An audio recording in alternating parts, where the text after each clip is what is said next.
Olá pessoal, boa noite, sejam muito bem-vindos ao terceiro Momento Farma, que acontece toda segunda-feira, sempre às 20h30, aqui no meu perfil. Hoje nós vamos falar sobre a melatonina. Quem é esse tal de hormônio do sono? Nas últimas semanas a gente falou sobre o Rivotril e sobre o Zolpidem, e hoje a gente vai falar sobre essa substância que naturalmente é produzida pelo nosso organismo. E se você ainda não viu as últimas lives sobre o Zolpidem e o Rivotril, pode depois dessa live aqui ir lá no meu perfil que elas ficaram salvas. Eu tô seguindo aqui mais uma vez o roteiro para não esquecer de falar nada, nem falar alguma informação incorreta. Os meus vizinhos, vocês estão ouvindo? Estão bastante agitados hoje. Então, se atrapalhar, acho que eu vou colocar o fone aqui, né? Pra ficar melhor. O que vocês acham? Porque senão eles vão ficar latindo e a gente não vai conseguir conversar. Só um minutinho que eu vou colocar o fone aqui, tá? Pra gente falar hoje sobre melatonina. Um minutinho. Opa! Tem dia que esses vizinhos ficam bem ariscos, vamos dizer assim. Vocês estão me ouvindo bem? Só dá um joinha aqui se sim ou se não, porque aí eu uso sem o fone mesmo. Estão me ouvindo bem? Dá um oi aqui pra mim, por gentileza. Sim? Ok, obrigada. Então, aproveitem esse início de live para convidar os amigos, porque essa substância foi descoberta, foi publicada originalmente em 1958, então é super nova. Mas lá em 1600 já se falava sobre melatonina. Então aproveita para convidar o pessoal para a gente conversar um pouquinho. E um dos pilares da boa saúde é a boa noite de sono. Então tem que saber tudo sobre melatonina para ter essa aliada aí na noite de sono. Vamos saber mais um pouquinho sobre a história dessa melatonina. Como assim, desde 1600 fala-se sobre ela? Lá em 1637, René Descartes, não sei se eu falei o francês correto, descobriu a glândula pineal. Sabe aquela pinha que parece uma madeirinha assim? A glândula pineal parece aquela pinha, por isso ela recebeu esse nome.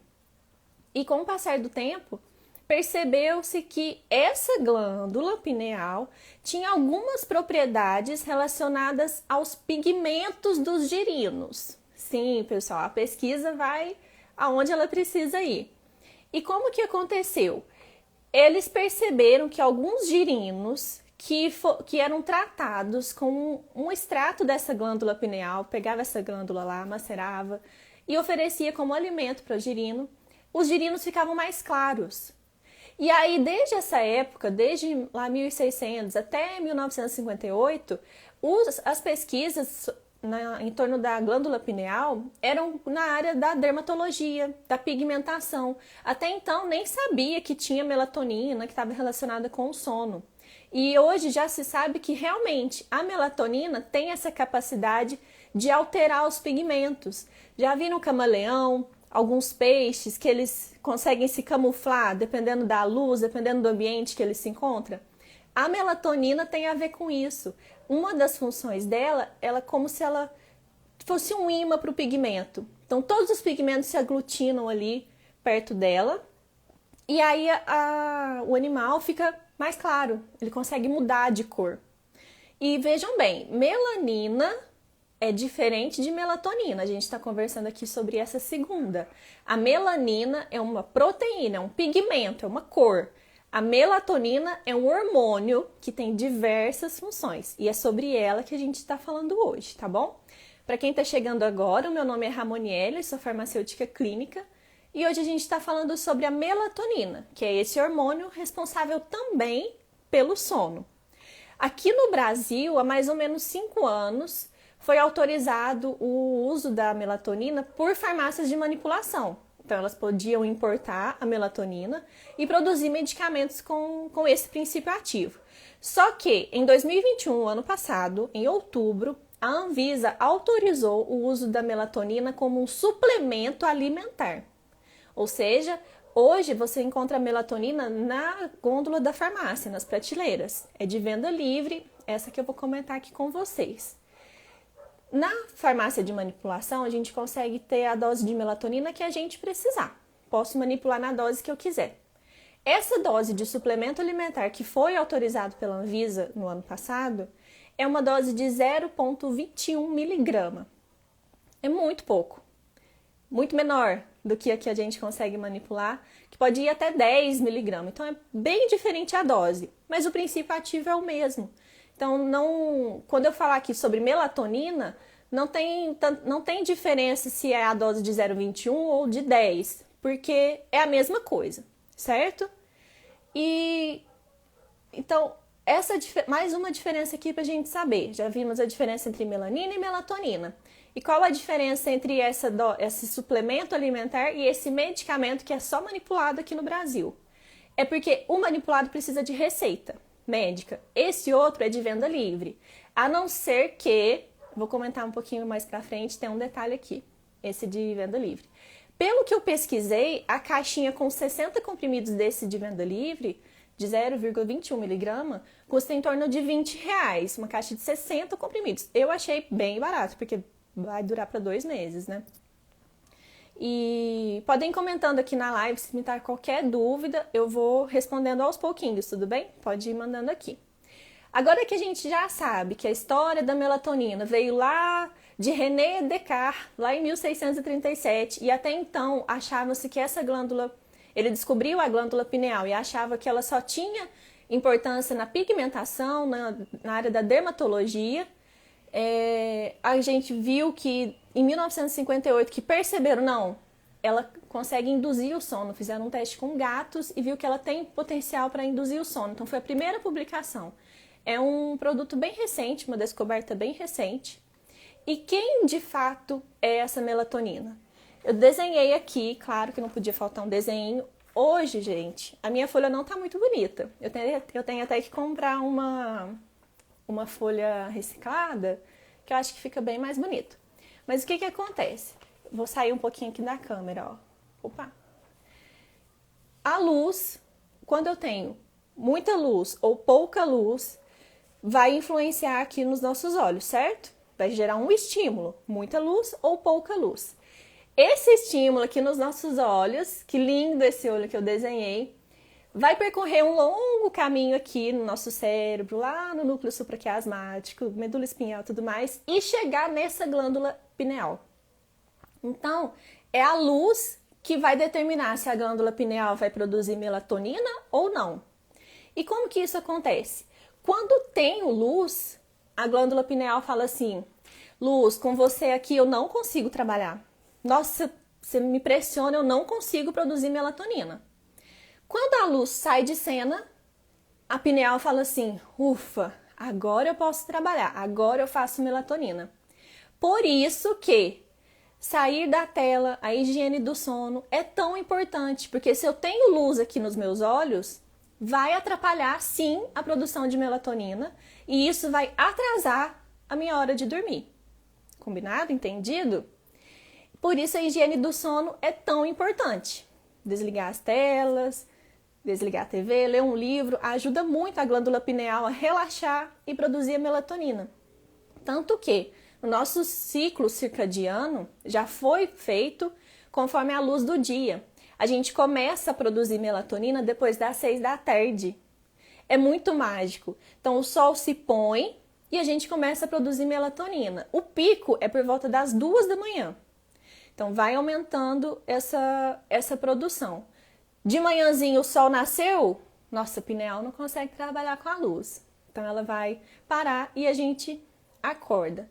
Por isso também que o horário de verão atrapalha um pouco aqui o nosso ciclo circadiano, que a gente escurece mais tarde, a gente demora mais para dormir, fica com mais calor, que também interfere, e atrapalha essa produção de melatonina. E como que é essa produção? O que essa melatonina vai fazer? Beleza, desliguei as luzes, a minha pineal tá lá ativa, ela vai produzir a melatonina. Toda a melatonina que ela faz já é utilizada na hora. Não tem estoque de melatonina. Eu produzi e já usei. Então ela dura muito pouco tempo no nosso organismo. E com o passar da idade, a melatonina vai sendo produzida em menor quantidade. Por isso que idosos têm mais dificuldade para dormir naturalmente. Portanto, a higiene do sono na melhor idade é ainda mais imprescindível para ajudar ali, para contribuir a estimular aquele restinho de melatonina que ainda tem, tá? Pura verdade, estou fazendo o desafio Dormir Bem e já percebi os resultados. Lá no desafio, uma das tarefas é escolher um horário e depois desse horário não usar o celular mais, não ficar com telas. E isso tem impacto direto na qualidade do sono. E aí essa melatonina que foi produzida vai agir em diversos locais. Por isso ela tem diversas ações.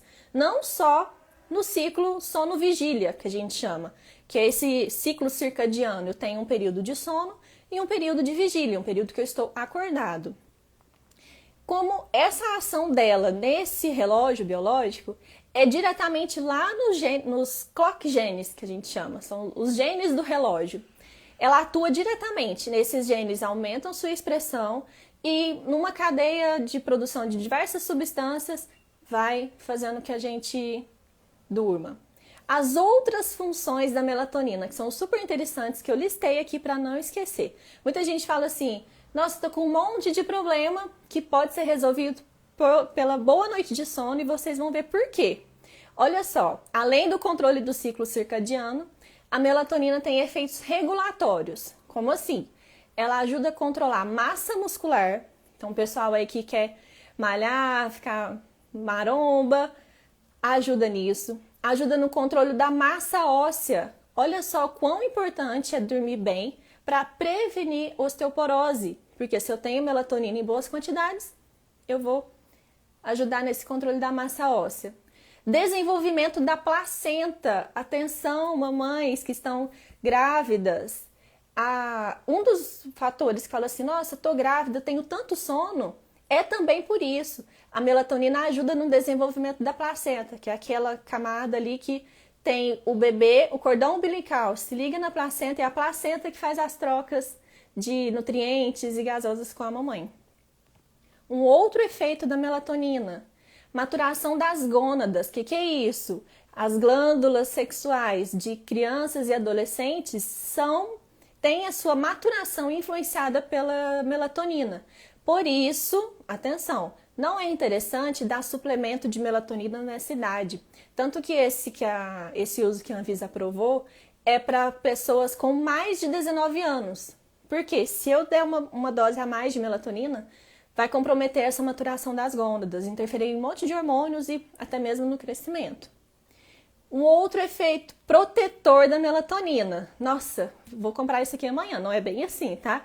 É a dose natural que a gente tem. Ação antitumoral, ou seja, previne câncer. Já se sabe também que pacientes em quimioterapia e radioterapia usando melatonina têm menos efeitos adversos. Efeito antioxidante. Quem não quer dormir bem para acordar com a pele linda, ter um bom funcionamento do sistema imune? Esse é um dos efeitos também da melatonina. Tem efeito também cardioprotetor, ou seja, ela previne doenças do coração, infarto, e também efeito neuroprotetor, previne ali o AVC e tudo mais. Alguns efeitos adicionais para a gente finalizar essa parte de efeitos da melatonina. Controle do peso corporal. Lembra que ela ajuda até quem tá malhando ali a ganhar mais massa magra? Ajuda também no controle do peso, porque ela atua no metabolismo energético, então ela pode aumentar a termogênese, queima de gorduras. E crescimento. Olha aqui. Esse é mais um fator para não é indicado, só em último caso mesmo, o uso de melatonina em crianças, porque vai interferir no crescimento, tá bom? Então o pico de produção do GH, que é o hormônio do crescimento, é à noite. Se eu dou muita melatonina, vai ter um delay nesse crescimento. Agora, é muito importante ter triptofano para produzir melatonina. O que é isso? Sabe quando fala assim, ai, tem esse chocolatinho aqui, que ele dá uma sensação de prazer, traz felicidade, porque tem triptofano. O triptofano é um aminoácido que é usado para produzir um monte de coisas. Inclusive, triptofano leva à produção de serotonina, que é aquela substância que nos dá felicidade, que tira a ansiedade. E depois tem um monte de produção aqui, triptofano, serotonina, 5-HT, que é o 5-H-triptofano lá, serotonina, por último, melatonina. Então, se eu não me alimento bem, não é para ficar comendo chocolate não, tá? Mas se eu não alimento bem, se eu não tenho ingesta adequada desse triptofano, vai comprometer minha qualidade do sono. Por quê? Eu não vou ter substrato, eu não tenho ali com o que produzir melatonina. Vejam que está tudo interligado. E outra, se eu estou muito ansiosa, se a minha serotonina está muito baixa, se está havendo ali um desequilíbrio nos meus neurotransmissores, eu também vou dormir mal. E aí, se eu durmo mal, eu desconto na comida. Descontando na comida, eu fico mais ansioso porque tem um descontrole do peso. Tá tudo interligado, gente. Por isso que uma boa noite de sono pode, assim, mudar um monte de coisas, um monte de processos e evitar muitas doenças neurodegenerativas, inclusive. Entendido até aqui, pessoal? Tá tranquilo aqui o áudio ou tá fazendo muito barulho? Jesus amado, tudo ligado mesmo, Poli. Tudo, absolutamente tudo. E agora, quais as indicações dessa melatonina? Já vimos que ela é fantástica, não é mesmo? Mas esse suplemento, que é um suplemento, não é alimento, ela deve vir como um complemento, a cerejinha do bolo. Quais as indicações principais? Basicamente 3. A insônia primária. Lembra que na última live do Zolpidem eu falei que tem 2 tipos de insônia? A primária e a secundária. A secundária é causada por diversos outros fatores, medicamentos, ansiedade, e a primária tem origem mais genética. Então a melatonina, como ela é já natural do nosso organismo, vamos dizer assim, ela é indicada para esses casos de insônia primária. Uma segunda indicação, regulação do ritmo circadiano em pessoas que trabalham à noite. Então, a melatonina é, vamos dizer, a primeira escolha para quem trabalha à noite e precisa dormir de dia. Então, ela vai ajudar nisso.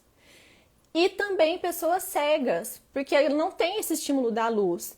Nunca aqui, dependendo do grau de cegueira, essa regulação pela luz. Lembra que eu falei no início? Quando eu tenho luz, diminui a produção de melatonina. Quando não tem, aumenta a produção de melatonina. Então, pessoas cegas podem usar essa melatonina, claro que com acompanhamento, para ter a regulação do ritmo circadiano, para não atrapalhar todos aqueles outros efeitos que eu citei, certo? E a terceira indicação é jet lag. Nossa, fui lá para as Maldivas, só que atrapalhou todo aqui meu fuso horário interno. Posso sim usar a melatonina. Só que cada uma dessas indicações tem uma dose.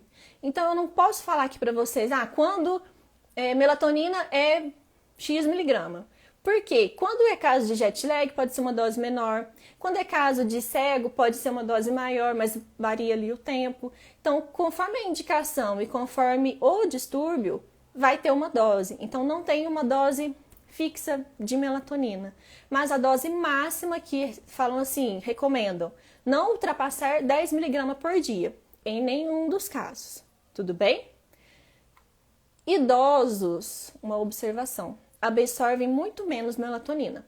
O que a gente percebe? Infelizmente, na área da saúde, a gente vê que às vezes não tem um pouco de tato para lidar com idosos. E como eles demoram um pouco mais para dormir, mesmo dormindo a mesma quantidade ao longo do dia, como a gente já viu, a pessoa tende a aumentar a dose da melatonina para dormir mais. Só que isso não vai acontecer, porque já se sabe que aumentar a dose não vai aumentar o tempo de sono e idosos absorvem menos. Então não vai adiantar eu aumentar a dose se ele não absorve, não tem mecanismos para absorver. E uma pergunta interessante. Já se sabe que pode chegar então até 10 mg por dia. Mas e essa dose de 0,21 mg da Anvisa? Que a Anvisa autorizou agora, né? Serve para alguma coisa? Porque é muito pouco, concordam? É claro que serve. Por quê? Na nossa alimentação, a gente consegue alimentar-se e obter melatonina por esses alimentos. Chá verde, camomila é um exemplo, salmão, ovo cozido. Esses alimentos têm melatonina.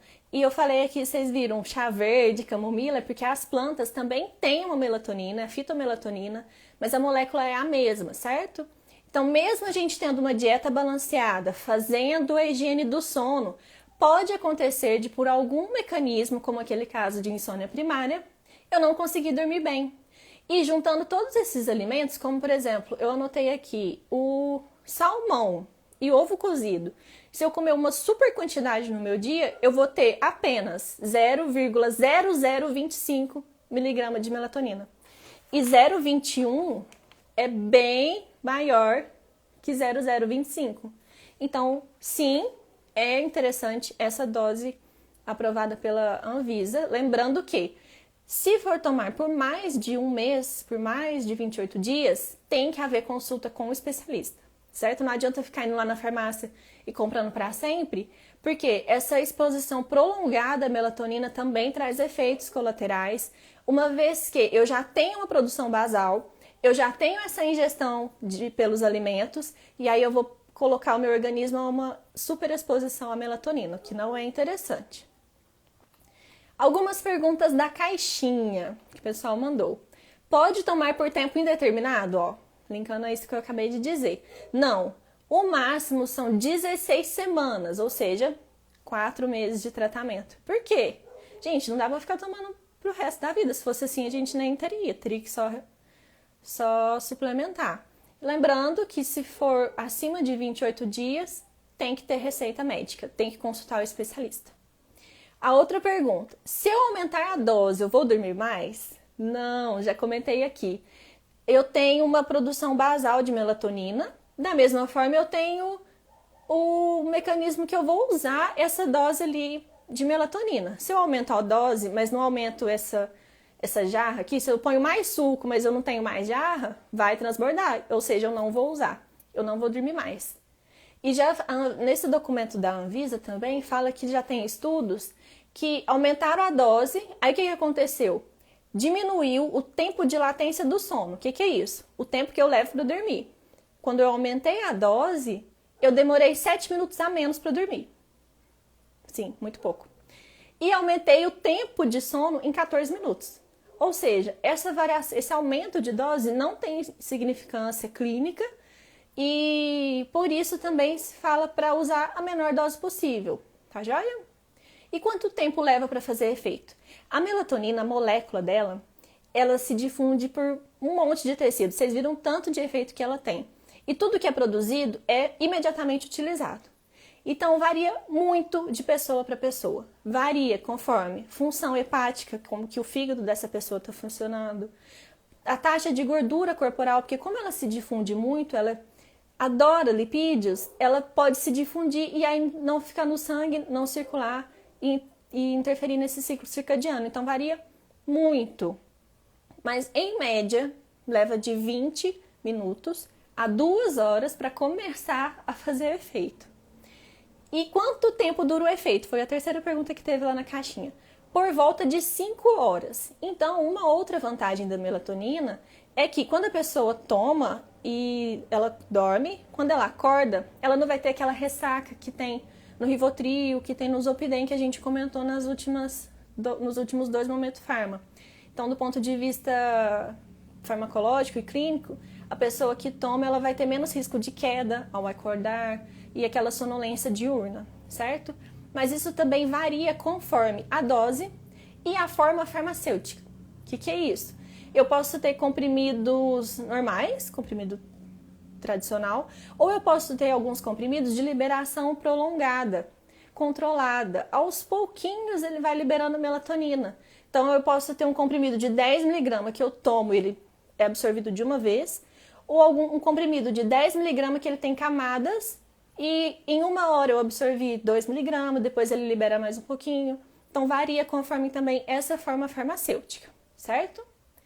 E quais os efeitos colaterais da melatonina? Nem tudo são flores. Vamos lá. Náuseas, pode haver tanto sonolência diurna, a pessoa fica com bastante sono durante o dia, e também insônia. Lembra que eu já expliquei para vocês aquele mecanismo da insônia de rebote? A gente força o nosso corpo a dormir, mas ele quer ficar acordado. Então ele vai tentar compensar esse mecanismo. Então pode acontecer sim ter uma insônia de rebote. Alteração do humor, dor de cabeça, parestesia na boca, um formigamento. É uma reação comum do uso da melatonina, pesadelo, desorientação. Pode ter também convulsões em crianças que já têm algum distúrbio neurológico. Mais um fator para não se utilizar melatonina em crianças. E interações com medicamentos. Se eu já tomo um remédio para dormir e ainda tomo melatonina, imagina o risco de sonolência. E outra, se ela já tem aqui como efeitos alucinações, pesadelos, se eu tomo antipsicóticos, pode haver uma interação aí, tá joia? Alguns cuidados a serem tomados. Gestantes, lactantes, que é quem está amamentando, e crianças e adolescentes menores de 19 anos não devem consumir melatonina. Preferencialmente, optar pela higiene do sono e, se não der certo, uma outra alternativa. A melatonina também está associada à crise de lúpus e artrite. Então, quem tem essas doenças autoimunes não devem tomar a melatonina, tá bom? Por fim, não ingerir álcool. Lembra que o álcool causa uma sonolência? Se eu já tomo com a melatonina, o risco de sonolência exacerbada é muito maior. Tudo bem? Mais alguma dúvida, pessoal? Finalizamos. Hoje foi uns 5 minutinhos mais rápido. Eu prefiro esse formato porque eu consigo passar aquilo que é necessário, que vai de fato impactar na rotina de farmas que estão assistindo, profissionais da saúde, e dos pacientes, que fica uma informação bem objetiva, bem clara, aquilo que vai ser usado. Não adianta eu ficar falando aqui sobre núcleo supraquiasmático e, enfim, outras substâncias que não vão ser de fato utilizadas. E quando dá 9 horas eu já desconecto tudo para aumentar aqui essa produção de melatonina, deixar a minha glândula pineal trabalhar em paz, certo? O que a gente deve levar para casa depois dessa live, então? 3 lembretes. Melatonina pode ser usada como medicamento ou como suplemento. Claro que depois de fazer a higiene do sono, nossa, não resolveu. Então eu posso partir para melatonina, claro que com a orientação e acompanhamento de profissional da saúde. Segundo lembrete, as doses variam muito conforme cada caso. Vocês viram que pessoas cegas que trabalham à noite ou que têm insônia primária ou que estão viajando, pode usar cada uma dose. Então eu não vou falar uma dose aqui para vocês. O máximo são 10 mg por dia. Terceiro, tudo está conectado. Tudo. Ansiedade, alimentação, o sono. Por isso que, na próxima live, eu me propus a falar aqui com vocês sobre a passiflora, que é o princípio ativo da maracujina, do Ciacalme, que é tão famosinho por aí, né? Nossa, natural, não faz mal, uma beleza para dormir. Será que ele é super seguro, super do bem? Vamos ver na próxima, tá? Muito objetivo mesmo, ó, de fácil compreensão. Muito obrigada pelo feedback. Essa live vai ficar salva aqui no meu perfil. E eu agradeço muito quem esteve aqui comigo nessa noite, para a gente conversar aí sobre esse hormônio do sono, que a gente já tem, que a gente produz, que a gente tem como estimular essa produção e que é um suplemento. Ele é a cerejinha do bolo, certo? Medicina integrativa tá perdendo você, prima. Pois é, mas eu tô encaminhando aí para esse lado mesmo, porque a prevenção da saúde, a promoção da saúde são aqui os carros-chefes do meu perfil. Tudo certo? Obrigada mais uma vez a todos. Tenham uma boa noite de sono, tá bom? Ó, finalizando aqui, pode ir lá no meu perfil para assistir as outras 2 lives sobre Zolpidem e Rivotril, mas pode ser amanhã. Não precisa ser agora não, senão vai atrapalhar vocês a dormirem. Obrigado, pessoal. Obrigada. Tchau, tchau. Boa noite.